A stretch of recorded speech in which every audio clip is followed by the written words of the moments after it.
Bienvenue sur l'IQ avec Lisa Vanta, la suite de la vidéo à propos des antidotes pour lutter ou encore pour que Ahmed Bakayoko et la politique de M. Alassane Ouattara restent au pouvoir ou encore soient à l'abri d'une éventuelle guerre, etc., etc.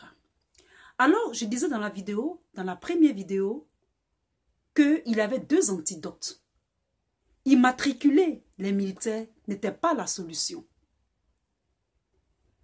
Et qu'il fallait aller à la racine du problème. Et donc, dans cette vidéo, je vais vous donner le deuxième antidote pour que eux, ils se maintiennent au pouvoir. Pour vivre cette monarchie, pour vivre, d'être à l'abri de toute éventualité de troubles en Côte d'Ivoire. Le deuxième antidote, c'est toujours aller à la racine qui est le Nord. C'est-à-dire quoi? C'est-à-dire qu'il faut identifier ceux qui sont de part et d'autre de la frontière ivoirienne avec les autres pays limitrophes. Parce que les gens ne viendront pas de la mer pour attaquer la Côte d'Ivoire. Ils ne viendront pas de l'Est, parce que de l'Est, ce sont des anglophones.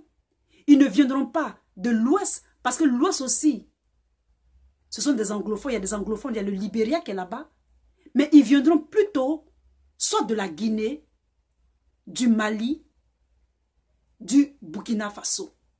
Et comme dans la première vidéo, vous avez vu que les rebelles, vous savez déjà, vous connaissez déjà. Vous avez profité de ce problème identitaire pour venir au pouvoir. Et donc, si vous voulez vous la couler douce, sans problème, il va falloir identifier, créer un système d'identification de quelles sont les vraies origines ou bien quels sont ceux qui habitent vraiment de part et d'autre des frontières avec les pays limitrophes. C'est-à-dire ces pays que j'ai cités. Cette personne viendront dire encore qu'elle est xénophobe, elle est raciste, elle est méchante, elle est ceci, elle est cela, elle est quoi encore? Ils ont quelle expression encore? Elle est frustrée, etc., etc. Si j'étais tant frustrée, j'allais pas être comme Ahmed Bakayoko pour pouvoir identifier les rebelles et de leur créer de l'immatriculation. Il faut créer un système d'immatriculation pour toute la population. C'est pourquoi certains cyberactivistes disent que il faut maintenant informatiser ceux qui vivent en Côte d'Ivoire. Quels sont ceux qui vivent par décret en Côte d'Ivoire, c'est-à-dire par naturalisation, ou bien ceux qui sont vraiment d'origine ivoirienne. Ça va éviter les guerres en Côte d'Ivoire. Ça va éviter de tourner en rond comme un chat qui se mord sa propre queue. Ça peut être pour ce pouvoir, comme ça peut être pour le pouvoir prochain.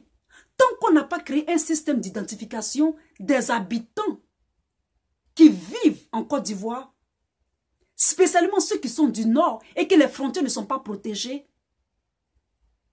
les envahisseurs ou les rebelles ou les terroristes viendront toujours du Nord. Ça, c'est inévitable. Il faut savoir que lorsqu'il y a eu les élections au Mali, il n'y a pas eu de guerre. Lorsqu'il y a les élections au Burkina Faso, il n'y a pas eu de guerre, ni en Guinée. Ces trois pays-là, quand eux, ils ont les élections, pas de problème. On ne se mêle même pas. Mais quand c'est la Côte d'Ivoire, sincèrement, quand c'est la Côte d'Ivoire, ils s'y mêlent toujours. Pourquoi est-ce que nos frères algériens, ou marocains, ou tunisiens, sont si stricts quand il s'agit de l'immigration? Mais c'est à cause de tout ça. C'est à cause de tout ça. Tant que les frontières ne sont pas prises au sérieux, les forces étrangères vont toujours manipuler les manipulables, les corruptibles, pour qu'ils vendent leurs âmes pour pouvoir plus troubler les Africains. Et surtout que maintenant, la technologie est tellement développée, les drones espions, les armes invisibles, toutes sortes de technologies pour piller et pour faire retourner encore l'Afrique en arrière. Spécialement la CEDEAO. Et donc, c'est cette vidéo que je voulais faire pour M. Ahmed Bakayoko, ou même pour le prochain président de la Côte d'Ivoire. Tant que les frontières au nord ne seront pas sécurisées, il y aura toujours ce problème-là. La Côte d'Ivoire n'aura jamais de reste. C'est-à-dire, la Côte d'Ivoire ne va jamais être en repos. Parce qu'ils ont beaucoup manipulé ces populations de part et d'autre de la frontière entre la Côte d'Ivoire et les autres pays de la CEDEAO pour attaquer d'autres, pour s'entretuer, pour s'entre-déchirer et pour évacuer leur armement, leurs militaires et pour plus contrôler et continuer la charte de l'impérialisme. C'était votre Lisa. À bientôt.